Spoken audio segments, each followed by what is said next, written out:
Thank you everybody for joining our first webinar where we are glad to have our friends from Hyperzone to answer a lot of questions related to Amazon product launch. So I will let Aristo and Rado present themselves and the company Hyperzone, and then I will follow up by asking too many questions for them. Okay. Hello, guys. We are Christo and Radoslav from Hyperzone. And we'll be talking to you today about product launch and how to optimize your listings on Amazon. I know that all of you are Amazon sellers and you'll be interested in hearing more about that. But first of all, let me share a few things about who we are and who Hyperzone is. Rado, could you change the slide for me? Okay, perfect. So basically, first of all, I'd like to say that our mission for today's webinar is for you to, have a specific plan and steps that you can actually implement into your business after the webinar, and not just, talk some mumbo jumbo for 30 minutes, but have some specific things that you can really implement into your Amazon businesses. I hope everybody's going to be happy with that. Next slide. All right. So, who we are. Hyperzone is an Amazon marketing agency. We started our journey many years ago, and we've been selling products on Amazon for almost 10 years now. It's been a long journey, and at some point we decided that we can help other sellers and brands be more successful on Amazon because we've already had the team, we've already had the processes, so we decided to help other brands do what we've been doing very well on Amazon for many years. Our services come down to branding, listing optimization, and full Amazon support, which means that we do every single thing on Amazon and you don't have to think about anything except from being in stock. That's how we proceed, because many other agencies would just do PPC or do this and that or just only optimization. We know that for an Amazon account to be successful, everything needs to be done on a very high level. That's why we just decided to take control of everything. So right now, I will leave you in the hands of Rado, who will tell you a little bit more about how we do launch on Amazon. Thank you, Christo. All right, so just a few quick words from me. I know that all of you are Amazon sellers, so I'm sure that you guys know a lot of stuff about optimizing listings and PPC and launches and stuff like that. So if you have any questions that are like deeper questions, more complicated than the things that we explain in the presentation, you're free to ask them in the chat or in the chat on the stream or wherever you want, and we'll do our best to answer them in the Q&A session. So yeah, for the format of the webinar, I will be asking Rado multiple questions. So it will be a Q&A from me, and then we will leave some 20 or 15 minutes at the end for all your questions. Perfect. So can you tell us, Rado, please, what is the best way to choose keywords for product listings? Yes. So many of you know that when someone wants to buy something on Amazon, they're searching for a specific search term. And they're searching for a specific search term because when they start writing, Amazon is suggesting them that keyword. So there are two ways to write a good title. And the rule of thumb is that you need to have in the title the search terms that you want to rank for. And I'm sure that many of you know that the keywords that are in the title give you greater juice when ranking on Amazon. So how do we choose the right keywords for the product listing? There are two ways. One of them is by using Helium 10. The other one that everyone knows is just looking at your competitors and seeing what they do with their listings. And the other one that we use that I think it's very good is the brand analytics. Can you tell me if you guys are using brand analytics? Just in the chat box, a little quick yes or no.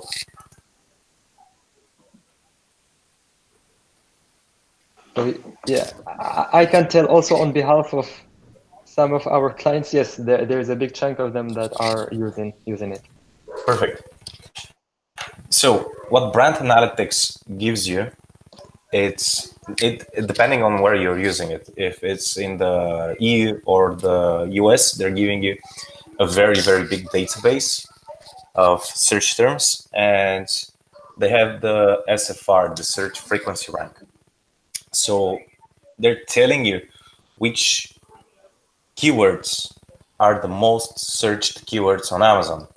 And this is like a gold mine because you can find very, very, very specific long tail keywords and see how much they convert for the top 3 products.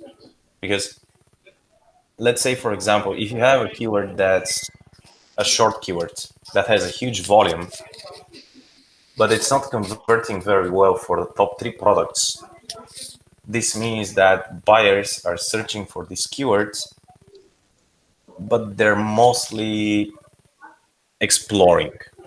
But if you have a long tail keyword that has a low SFR, this means that this long keyword has a good search volume, and if the conversion rate is good, this means that this is a keyword that you should have in the title as an exact term because you want to rank for this keyword.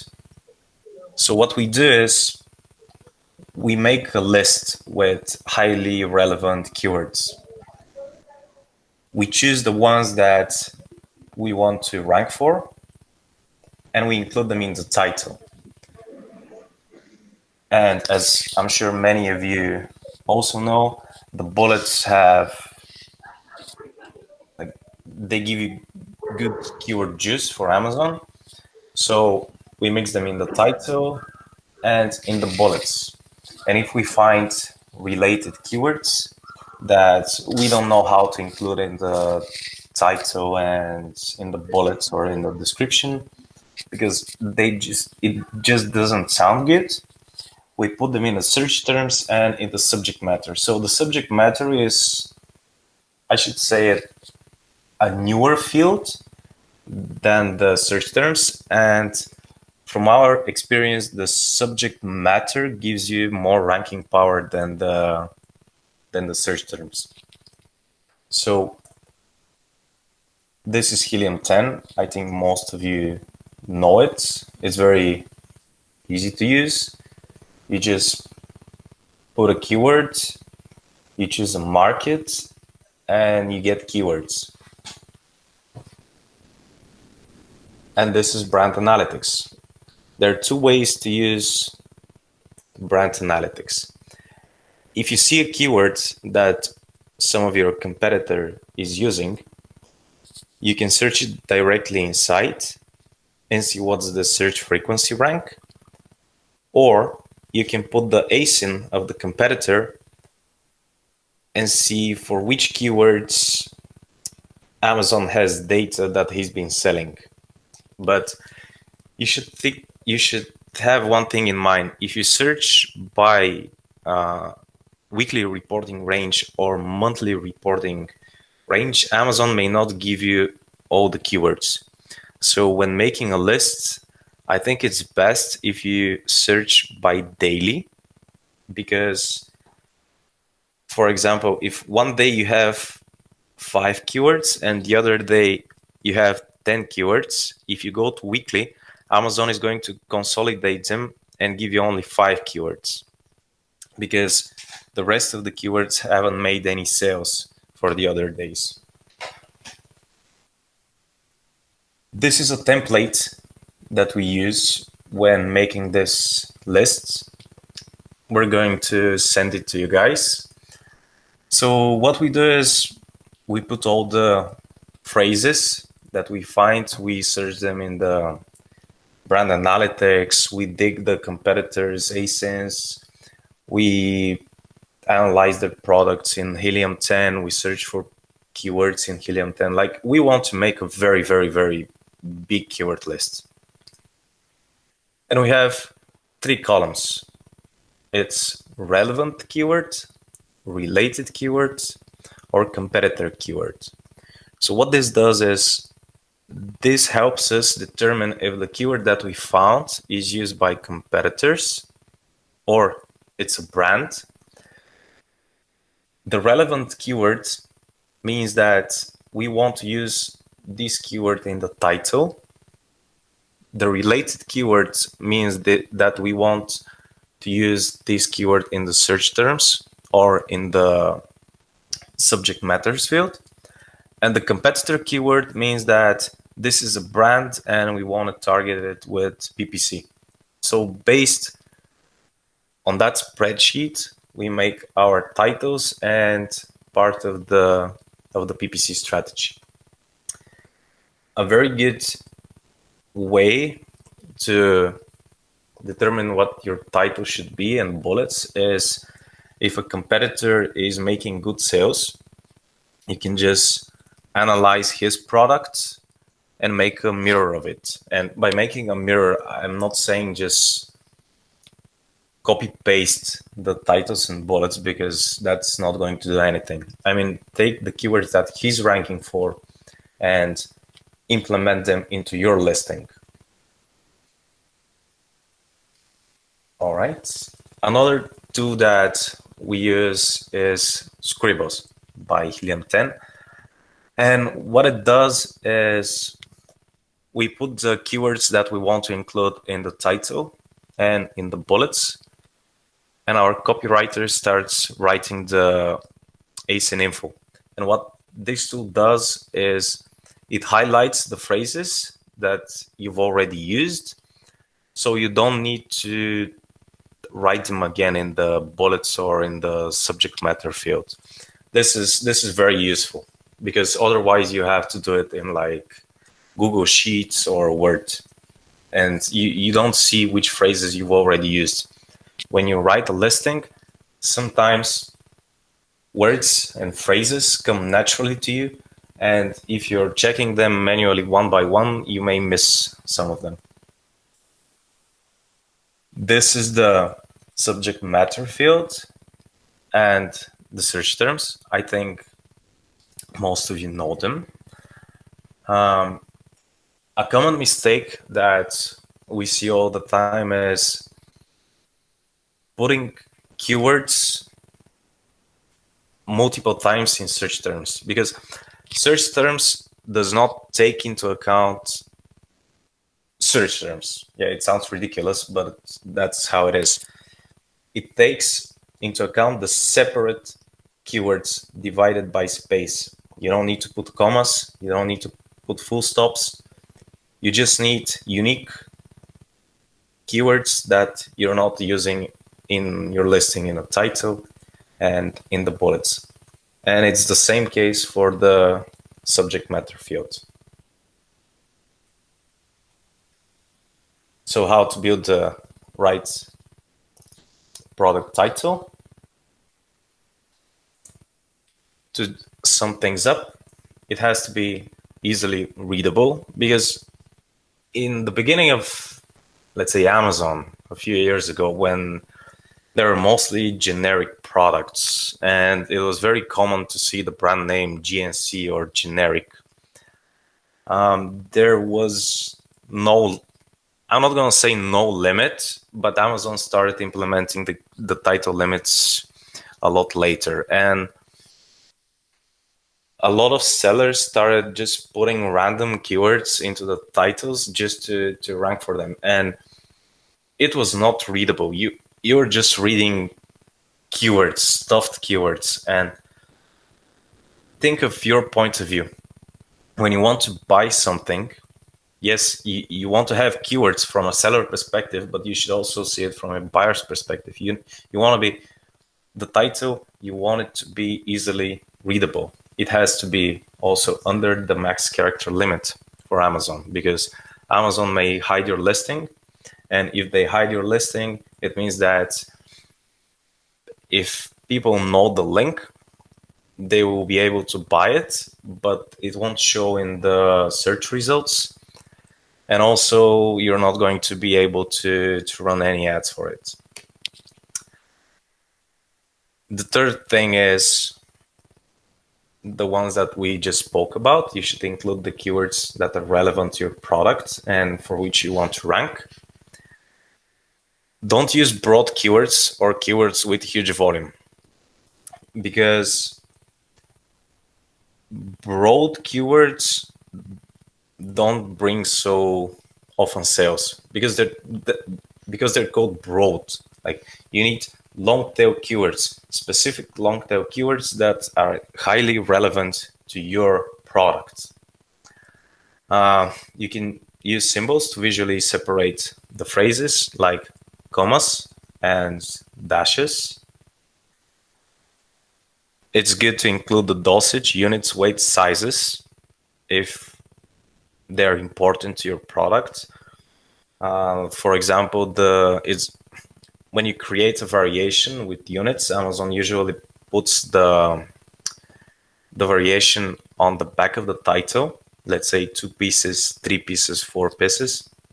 But I personally think that you should move it to the front, because when a listing shows in the search results, it cuts after a number of symbols.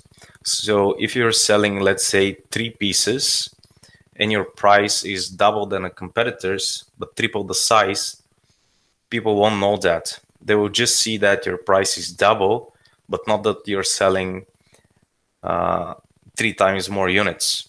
So you should include the number of units in the front of the title.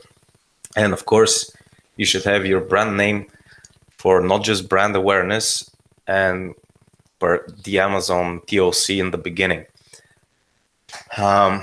If you don't have your brand, Amazon may add it automatically. And this is a problem, because you won't be able to delete it after that. But there's a little hack for that. If your brand is very, very long, if you don't include it in the beginning, Amazon is not going to penalize you with ranking, but it's going to move your brand to the back of the title, because they know that if your brand name is very long, people are just going to read it and not read the rest of the title, because it won't show in the search results. So here are some examples, like Baby Bananas, the brand. Yellow Banana toothbrush, it's separated by a comma. Training teeter, toothbrush for infant, comma, baby, and toddler. On the second listing, the upgraded version, this is usually something that sellers use when they have a newer version of the product. But this is a grayish area on Amazon, because you're not allowed to use keywords like bestseller, new, upgraded version, and stuff like that. And after that, it's the same. You have the brand, you have the relevant keywords, and you have the quantity. And this is for for the titles and how we make basically keyword research. So thank you, Rado. Before moving on the question related to how to choose the right pictures for the new product, I just want to add very quickly something related to this point, because we get a lot of questions related to it, indirect questions related to it, is what are the other things that impacts performance of PPC? So there are too many things that impact the performance of PPC, and these inputs are in fact impacting the organic. When you impact your organic ranking, you impact the PPC, and one of them is the profile, the product pictures. So it's really important to choose the right pictures, because it's a big part and it has a big influence on how good your conversion rate is. And this conversion rate of the picture is one of the big chunks that is determining your ranking, your organic ranking, that has an impact on PPC. So the short answer to a lot of questions into this direction is picture is a very important signal toward your ranking. So you need really to choose it the right way. And if you can tell us a bit more, Rado, about this topic, please. Yes. So when choosing the right images, think of it this way. First, it's very important for you to have a catchy main image. And why do you need to have a catchy main image? Because when you get more clicks. You know, you should always look at it from a buyer's perspective. When you personally go to Amazon and search for a product, which products are you clicking?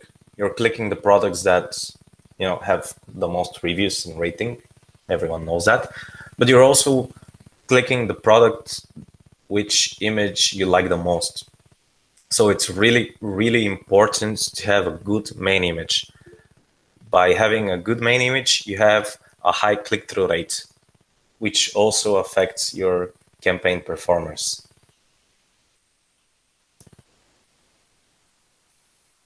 And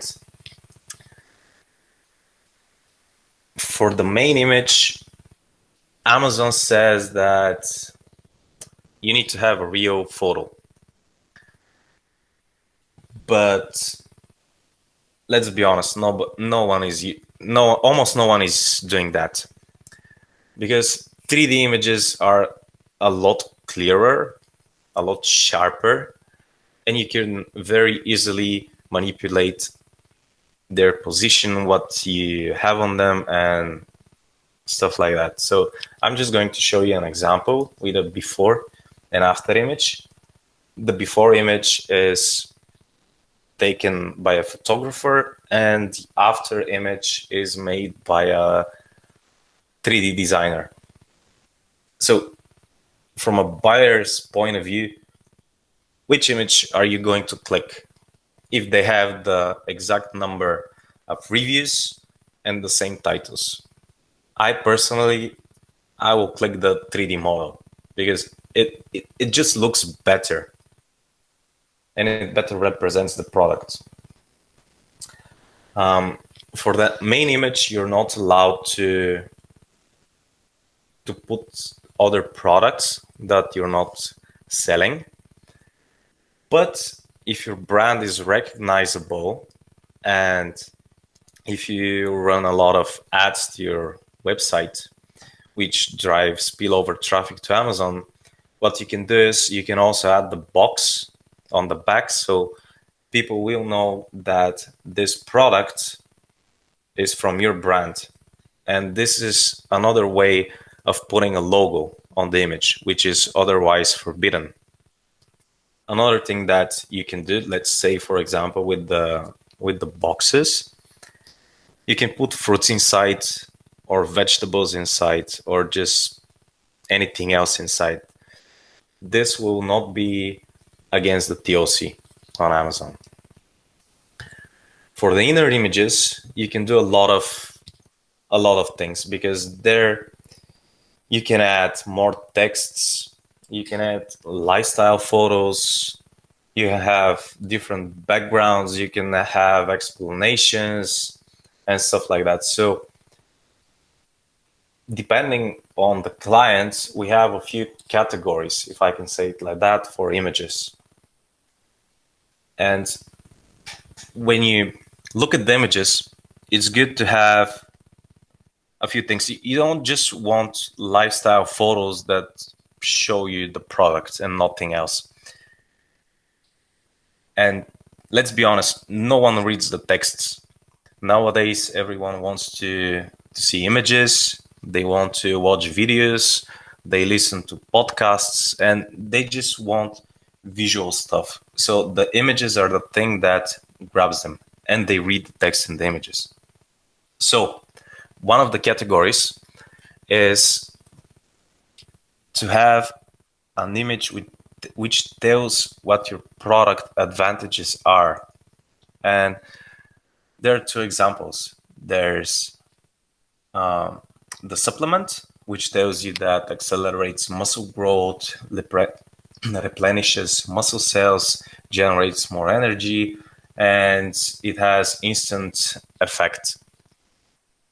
And if those things were explained only in the bullets, I can assure you no one is going to know them, because no one's going to read the bullets past the, let's say, first 5 words, because we just scroll so fast. We want the next thing. We want to see the next product. And when it's not in an image, it doesn't grab our attention. You can also have an image with 2-3 reviews about the product. This is a little bit grayish area, but from our clients and from a lot of listings that we monitor, so far there hasn't been any penalty for including reviews in the images.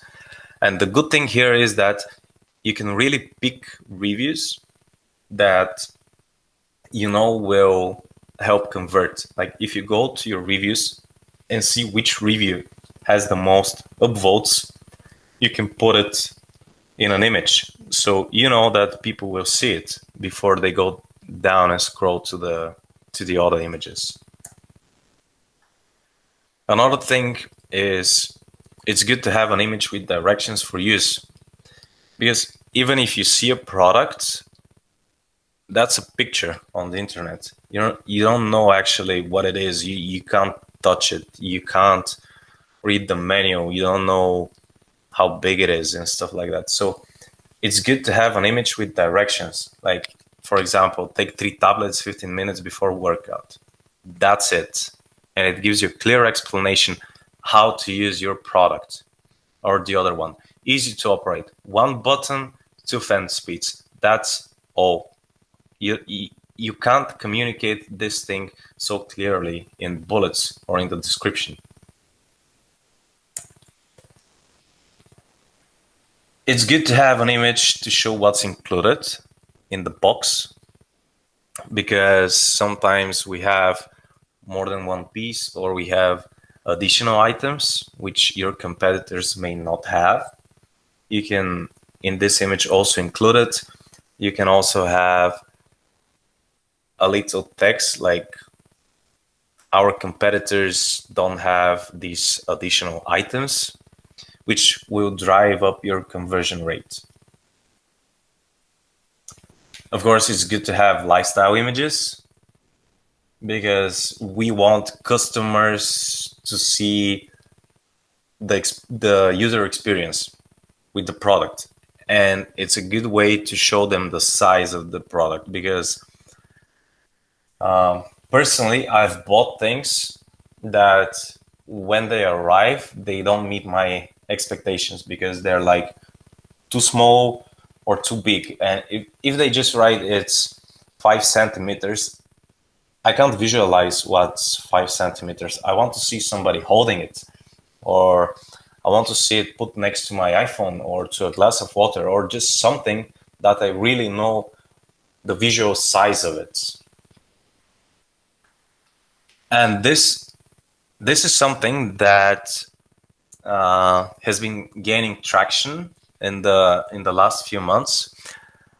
You can put a promotional image in the last image.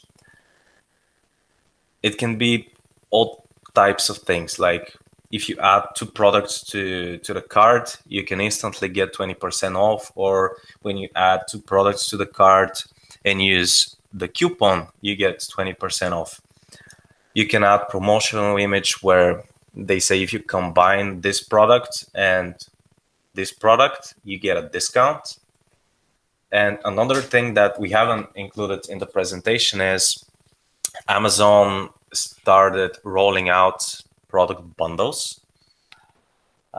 Basically, what this does is it gives you the option to bundle products in your inventory and create a whole new listing for them. So what you can do is, if you have listing A and listing B that, you know, they go good together, you can bundle them together and add a promotional image for A scene A and A scene B saying, hey, we have a bundle. Those 2 products go good together. You can buy it with 20% discount. Basically, by doing that, you're driving sales to your bundle and driving more traffic and ranking.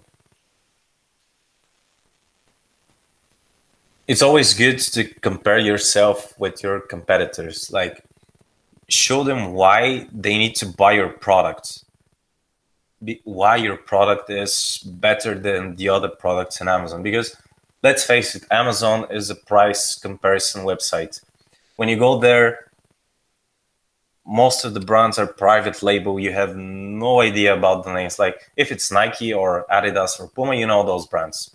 But if it's Your Health Matters or NutriViva, I've never heard of those brands. I want to know why brand A is better than brand B. Why should I buy the product on the left and not on the right? So you should always have a way of sticking out. And by having a comparison table, you can very easily say, hey, our product has this, this, this, and this. And those things, the other competitors don't have them. Another category of images is the materials, or what's inside of the product, what it's made of. Like I can see probiotic bites. I can see the ingredients if I look through the text in Amazon, because there's a few ingredients which goes to the bottom of the details page, but they don't visually speak to me. So it's good to have an image of what's inside, because let's take, for example, the probiotic bites. They have a good packaging. Perfect, I like it, but I have no idea what's inside. I see papaya, I see pumpkin, I see flaxseed. I have no idea what's flaxseed if I read it in the text. But when I see the image, I say, oh, papaya, that looks very good. Oh, and they have pumpkin. Oh, and they have flaxseed. Whoa, and they have probiotics and BC30. I have no idea what's that, but it sounds good. So I want to buy that product because it's visual. It visually speaks to me, and it's the same with the cup. 4 layers of protection. Nice. If you read 4 layers of protection in the description, you have no idea what that means. It's like buying a protector in AliExpress. It's like D30, D9. You have no idea what that means. But if you visually see it, like 4 layers of protection, you have double wall, vacuum insulated, dry touching, sweat free, 304 stainless steel, and you're like, whoa, this product, that's quality. I like it. I want it. Another type of images is the thing I said earlier about the size. Personally, I have problem swallowing pills, and whenever I buy supplements on Amazon, I'm like, yeah, that's another supplement that I need to throw away. So By having an image where you visually show what's the size of the product, you're minimizing the return rate and you're increasing the conversion rate. So let's say, for example, we had a product that a few years ago was very, very, very trending in the US. It was a pop-up socket. You just drill a hole in your desk, put it inside, and when you press it, there's a socket that pops out. And 90% of the returns were, that's too big, because they can't visualize how big it is. But when we put an image on a table with a open pop-up socket next to a MacBook, the return rate for wrong size and stuff like that dropped dramatically, because people have something to compare it that they already know the size. And there's a way to see which image drives more click-through rate and which image drives the conversion rate. You can do A/B tests on Amazon. There is a software that we use, it's called Splitly. And if you're running ads, there are basically two types of strategies. If you're running ads and you want to increase your ad conversion rate, you need to increase your image click-through rate. So you can test a few images with Splitly and see which image gets the most clicks. And if you have more clicks, this will drive down the cost per click in your ads. And another way to use this tool is when you're done with that test, you should always do one test at a time, because if you're doing more than one, the results are not going to be specific. So after you run a test on the main image and see which image drives you more clicks, you can run an experiment on the inner images, like change all the images with new ones and see what the difference will be in the conversion rate. Yeah, so this is from us for the images. So thank you, Rado. Just one quick thing is we still have very good questions in the presentation, and at the same time we already had 4 questions in the Q&A. So if we can speed up a bit the planned questions in the presentation, so as we can guarantee some 10 minutes at the end for the already 4 questions from people listening to us, please. Of course. So the next thing is how to take advantage of a new product's honeymoon period. So what's a honeymoon? A honeymoon is when you've just created the product. Like, every seller knows the term honeymoon, but what does honeymoon actually means? So in order to understand that, we need to know how Amazon ranks products.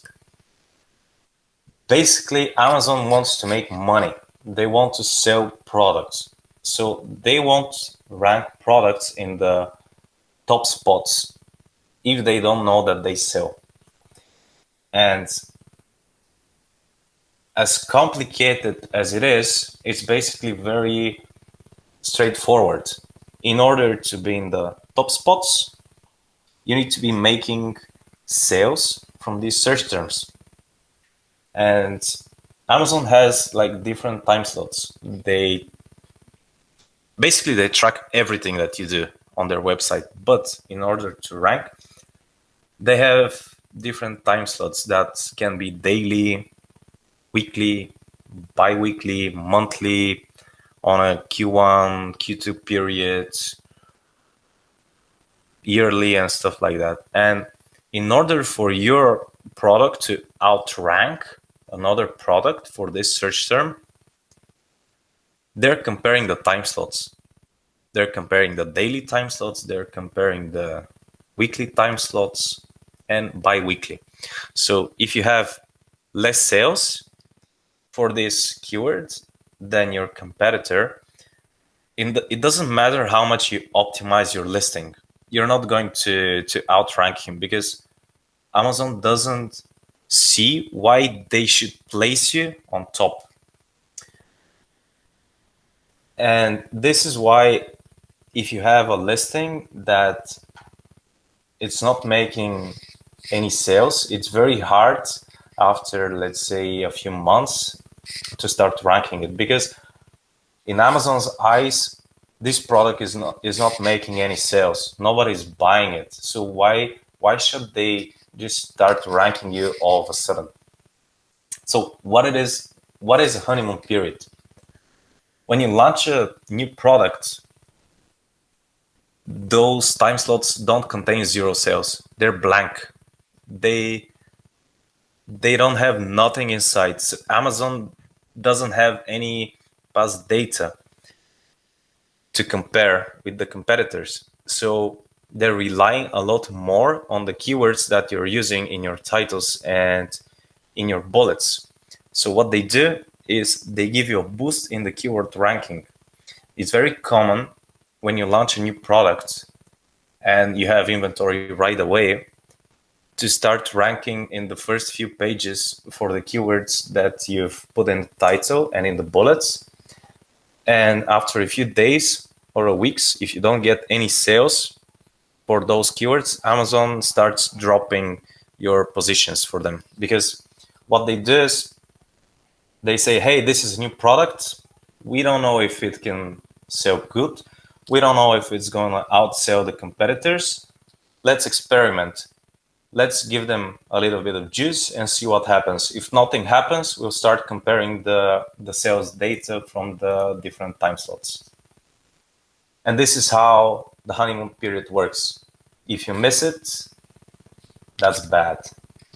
You should think of another way of starting this product. So let me add quickly something, Rado, since the honeymoon period is another way of talking about the first period when you do machine learning. It's the technical name of it is exploration. In machine learning, you have exploration and exploitation.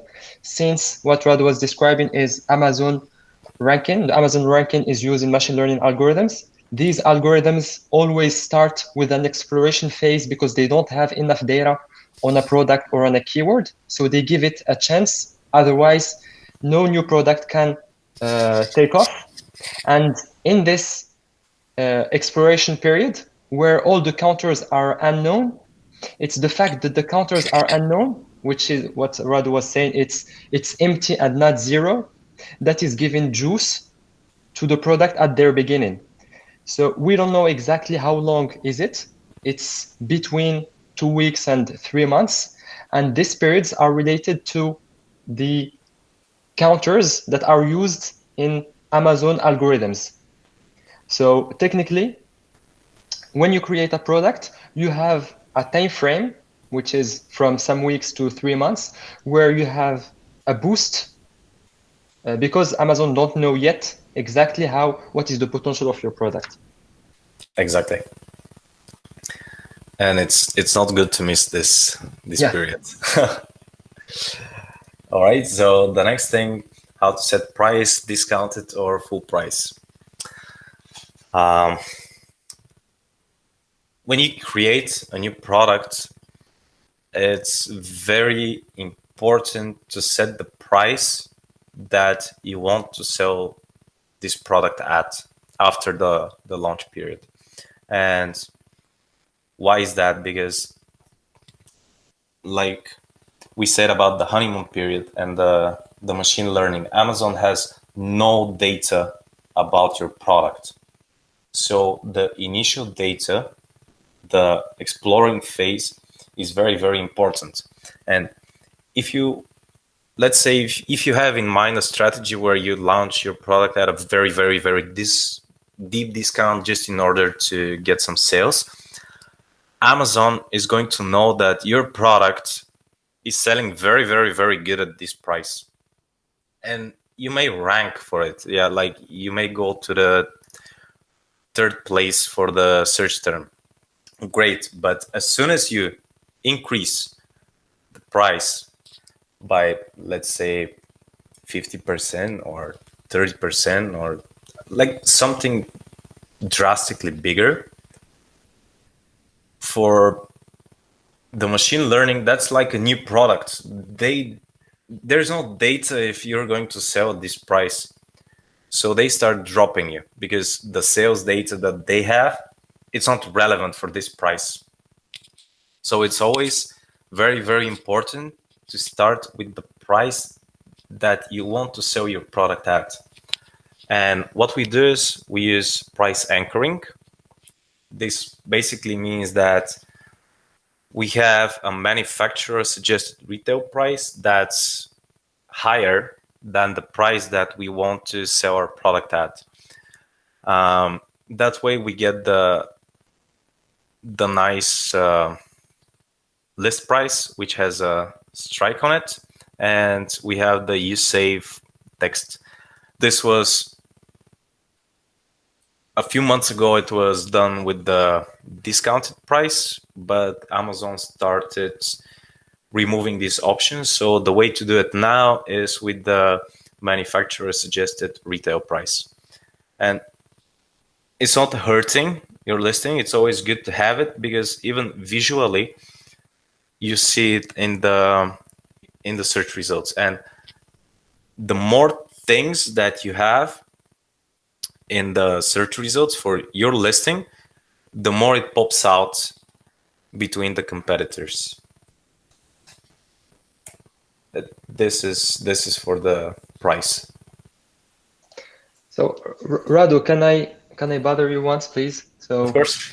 Maybe you will hate me, but if we can go through the rest of the slide by just giving us like the golden nuggets from every question, so as we can leave some time for the question at the end, please. Yes. So Thanks. How to get reviews and what are Amazon's threshold for review generation? It depends. Like, we have a few ways of generating reviews, but since they started merging the async reviews between the marketplaces, the Vine review program works very, very good. Let's say you're selling a product in all 5 or 6 or 7 marketplaces. If it's a new product, Amazon gives you the option to get 30 reviews, 30 Vine reviews in each marketplace. So let's say if you're selling in all the 5 European markets that have Vine voice, you can get 150 reviews from the start. When they merge them, your listing is gonna have like 150 reviews, which is amazing. But it's very, very important to have a good product because the Vine reviews, they can be very, very, very critical. And the other golden nugget is if you're selling only in one marketplace, you can have dummy variations of your product. Let's say 1 piece, 2 piece, 3 pieces, and you can get Vine reviews for each variation and they merge to the parent. So you can have a lot of Vine reviews for your main listing, even if you're selling in only one marketplace. The review button, this is very good. No buyer is reading emails because they just block them. But by using the request a review button, you can get very, very good results. And those are some results that we got. You can see in just a few days for one of the products, we have 41 new reviews. For the other product, we have 48 reviews. And the good thing about using the review button is that there is no review threshold for it. Like if you have 5,000 orders, you can request in 24 hours reviews for all the 5,000 orders. And it doesn't matter how many reviews you get. Amazon is not going to give you a review ban on the async. But if you're making reviews artificially, like paying people or using services and stuff like that, it's not good to have more than 1 review for orders in the beginning, because let's face it, no one leaves reviews. You don't leave reviews when you buy products. So as a rule of thumb, in the beginning, no more than 1 review per 4. And after that, no more than 10% reviews, because even 10% is very high. How to use PPC for product launch? There are 2 strategies that are very simple. When you optimize your listing, you create 2 strategies. One of them is targeting long tail keywords for which you want to get clicks, you want to get sales, because like we said in the beginning, there is no sales data for your product. So you want to get those sales very badly. You put the ACOS and 100% and you target those long tails keywords that you want to rank for. You want to get the top spots in the search results. And the other strategy that complements the first one is you need to target the competitors that are ranking for those long tail keywords, because if somebody clicks a competitor and goes to your product, Amazon gives you the keyword sales relevance to your product, and even thinks that your product is better than the product from which the buyer came from. This is how it looks like. You steal sales directly from your competitors. The next slide is what tools do we recommend? Of course, we recommend M19. We're also using it a lot. I do recommend it as well. It's a very good tool. It's a very good tool, yeah. We use Helium 10 for the product research because they have a very, very, very, very big database of keywords, and I'm not sure if they do it daily or weekly, but they're like a big data company. They have a lot of search volume data from before, when there was a loophole on Amazon to get the exact volume for the search terms. And they've extracted a lot of data. So now when they extract the search frequency rank, they give you, I'm not going to say perfect, I'm going to say pretty accurate search volumes. Another big data company is Jingle Scout. They give you sales estimates for the products. And of course, we use Splitly and Google Sheets, because my life is Google Sheets. I do everything in Google Sheets. So how much time does it take to rank a product to page 1?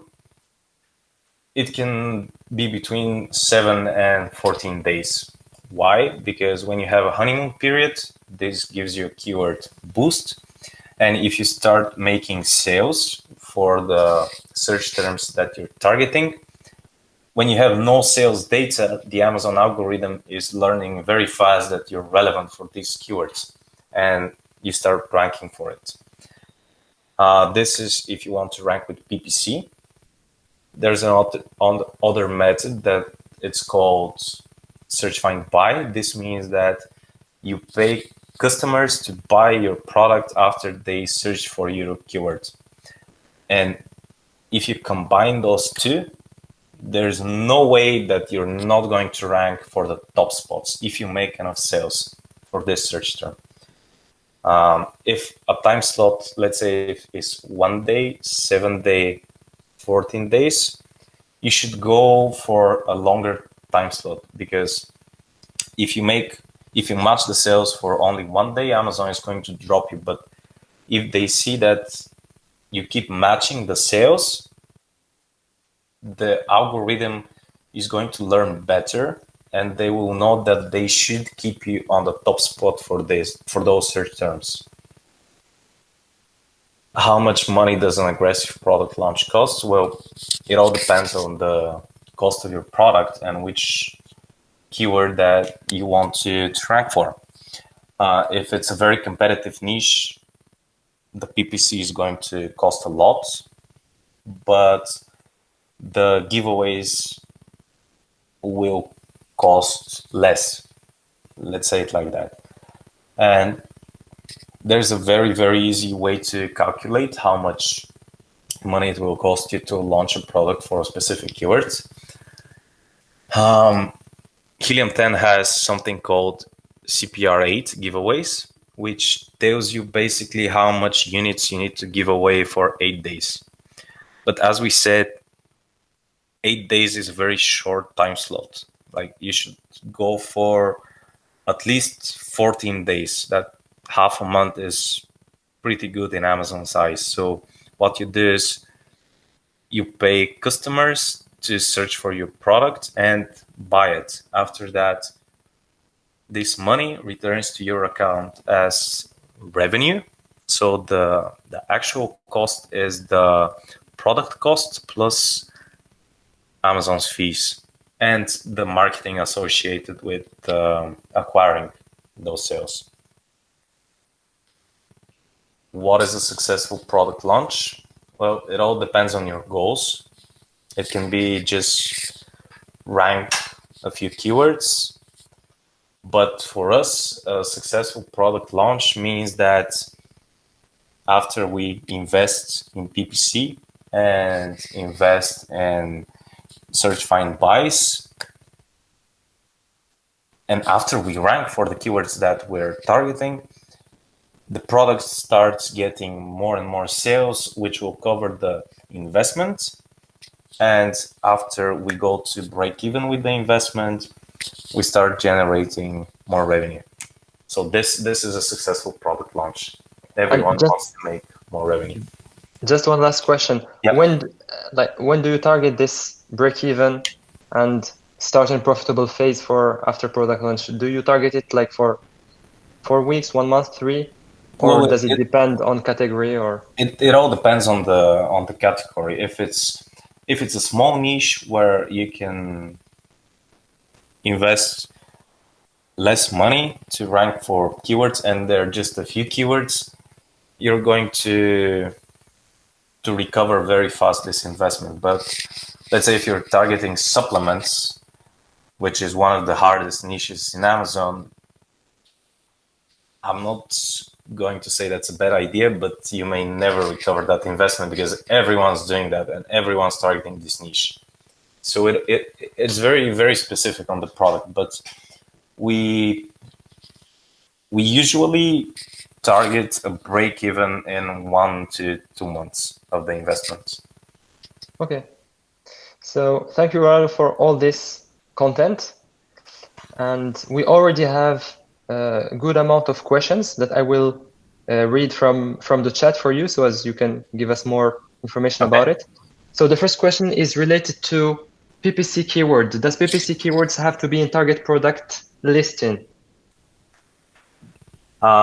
Yes, PPC keywords have to be in the product listings because Amazon keeps a database of which keywords are relevant to this product. And I'm sure that you can give more info about that from your point of view. But from what we've seen, if Amazon doesn't think that those keywords are relevant to your product, they're not going to give you enough impressions. They're not going to give you advertising spots, and the cost per click will be higher. Yeah, we did some deep analysis related to that using a lot of data from all our clients aggregated. And what we found is that keywords that are used in the titles have like between 2 and 5 times more sales per keyword in advertising. So they have way more sales that they capture through advertising when they are present in the title. But at the same time, people use in the title these good keywords. So it's hard to say what is the reason behind it. But for sure, the ones that are available in the titles have more sales than the long tail. So yeah, it's strongly recommended to put the most important one in the title. We have another question, which is, can we update the product name to improve it a few weeks after we created it? Yes, of course. Like, the search terms or on Amazon change all the time. Like, if a buyer is searching for your types of products using one search term, maybe a few weeks later or a few months later, this search term will change a little bit, and there's going to be another one that gets more impressions. So it is good to optimize the titles periodically. If you're asking about the honeymoon period, yes, you can improve it after a few weeks. And if you're still in the honeymoon period, Amazon is going to give those new keywords also a boost. Just one last thing to add, that something that we did notice is in the m19 way of handling the advertising, we are every day requesting an API from Amazon that is giving us all relevant keyword for every one of the product that we do manage. And this source of keywords that are indexed for every one of your products change when you do change the title. So you might influence this source if you think it's relevant to put some keywords that are relevant in your title. So yes, you can do it, and you should do it when you find relevant keywords to add. Then we have another question that was already answered by Etienne. Thanks, Etienne. The question was just for people who didn't read it. Do you have any tips on how to upload images translated into the languages of different countries in Europe? So the question is, when you have the same product that is sold in different countries, if you want to have different languages when you put text in the images, so Etienne already answered, only can be done manually by a strategic account manager. Thanks, Etienne. Then Michael said that Vine is in Germany has only 30 review max. I used it 2 months ago. Yes, so the Vine program has 30 reviews in Germany, but it also has 30 reviews max in each marketplace. So, but you can use the Vine program when your product has less than 30 reviews. So basically, the idea is when you launch a new product in all 5 marketplaces, in the beginning, when you have 0 reviews, you request 30 Vine reviews in each marketplace, and they approve those campaigns. And once they approve them, you will get 30 reviews in each marketplace. Okay, great. And then we have a question related to from Rob. What tactic do you use to create add to cart? How many do you do for a launch? There are different ways to use add to carts. It all depends on the story that you want to tell the people that you want to convince to do.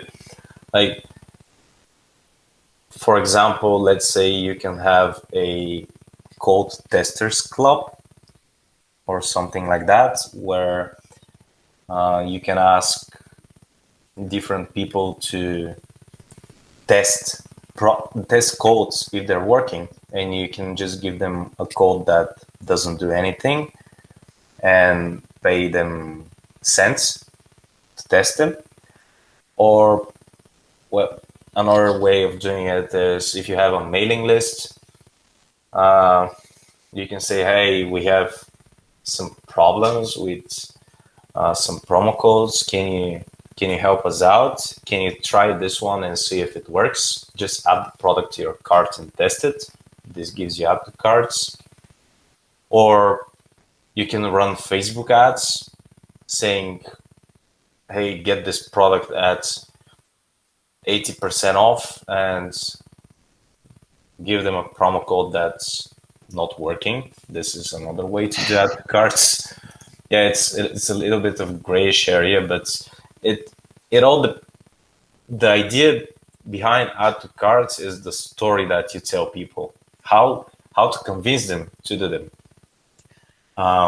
About the number, how many you need to do, I would say that this depends on how many sales you do, because Amazon tracks how many add to carts other products do and how many sales you do. So if you do 100 add to carts and 1 sales, that doesn't look good in Amazon's eyes. So you need to be a little bit more specific. Let's say if the first day if you're making 3 sales from PPC and 3 sales from giveaways, maybe you can make 5 add-to cards for each sale, for each real sale that you're making, just to give it a little bit of more boost.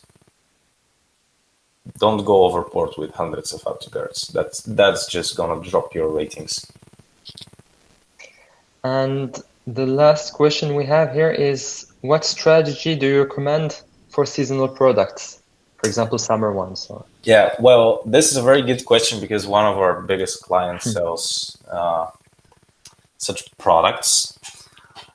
So as we discussed, Amazon ranks products based on time slots, the sales that you're making during daily, weekly, bi-weekly, and yearly. So if your product is a summer product, it'll be very hard for you to rank it during the summer because everyone wants to rank those products in the summer, and everyone's doing a lot of heavy PPC and they're making a lot of sales. But because it's a seasonal product, after the season ends, the sales are dropping, and the sales are dropping not only for you, they're dropping for everyone. There may be days when there are no sales at all. So let's say if your product is a summer seasonal product, it will be very easy for you to rank it during the winter, because if you give a free product in the winter, let's say a beach ball, if you give it for free to me, I'm going to buy it in the winter because it's free. Like, everyone wants free stuff. And it will be very easier to convince Amazon that your product is relevant for those keywords because you're making sales and the competitors are not, because their time slots are 0 sales. So how you rank seasonal products? The easiest way is to rank them when it's not your season.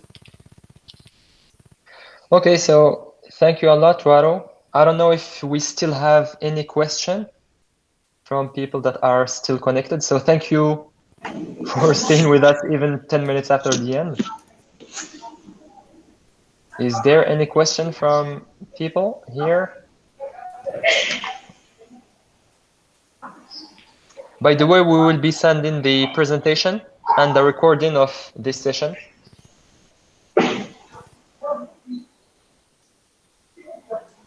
Okay, so thanks guys a lot. Thanks, Waro and Risto for all this content. Thank you everyone for attending, and if you have any more questions, just send them and we'll do our best to answer them. And I will be sharing your contact as well if there are some follow-up questions related to the presentation. All right, thank you. Thanks, bye-bye. Thanks for the time, guys. Bye. Thank you, bye.